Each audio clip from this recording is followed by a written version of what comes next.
Siasat licik Nur Hasanah Prasetya habiskan uang 1,2 miliar rupiah punya Tony Soegiono. Mulai dari nginap di hotel bintang 5 hingga belanja perhiasan mewah, akhirnya dikuliti habis di persidangan. Kronologis terapis Spa kuras saldo ATM pelanggannya hingga miliaran rupiah di kota Surabaya, Jawa Timur, ini bikin geleng-geleng kepala. Kasus ini menyeret Nur Hasanah, terapis yang sehari-hari bekerja di Superior Spa, Jalan HR Muhammad Square Blok D nomor 1.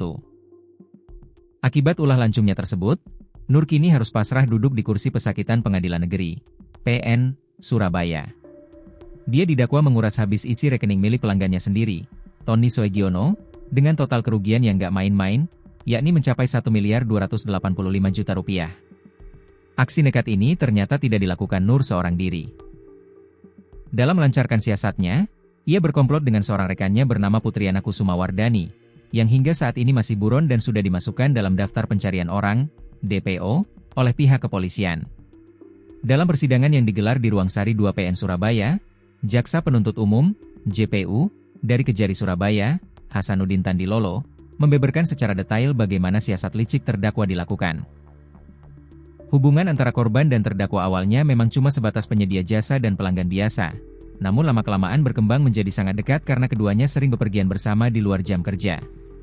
Karena sering meluangkan waktu bersama, korban menaruh kepercayaan tinggi kepada terdakwa, ujar Hasanuddin saat membacakan dakwaan pada Senin, 25 Mei 2026, dilansir tribunjatim.com.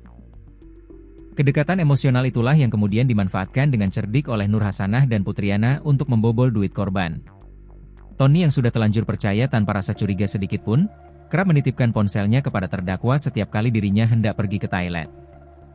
Apesnya, Tony tidak menyadari bahwa di dalam casing ponsel tersebut terselip dokumen penting miliknya, mulai dari KTP, kartu nama, hingga kartu ATM. Saksi Tony Soegiono sering menitipkan HP yang di dalam casingnya berisi KTP dan kartu ATM kepada terdakwa saat sedang pergi ke toilet, terang Hasanuddin kepada Kompas.com, Jumat, 29 Mei 2026. Saat korban berada di toilet, terdakwa dengan cepat mengambil kartu ATM tersebut, lalu melakukan transfer uang ke rekening pribadi dan rekening Putriana. Setelah transaksi selesai, kartu ATM dikembalikan ke posisi semula agar korban tidak menaruh curiga sedikit pun. Aksi pencurian ATM ini dilakukan secara berulang dan terstruktur selama periode 8 Agustus hingga 24 September 2024. Nilai transfer pun bervariasi, mulai dari 5 juta rupiah, 20 juta rupiah, hingga berkali-kali melakukan transfer maksimal 50 juta rupiah dalam sehari. Aksi lancung ini baru disadari oleh Tony pada 25 September 2024.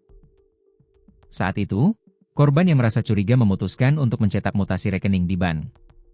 Aksi ini baru disadari oleh saksi Tony Soegiono pada 25 September 2024, saat korban mencetak mutasi rekening di bank dan mendapati saldo rekeningnya telah terkuras habis, imbuh Hasanuddin.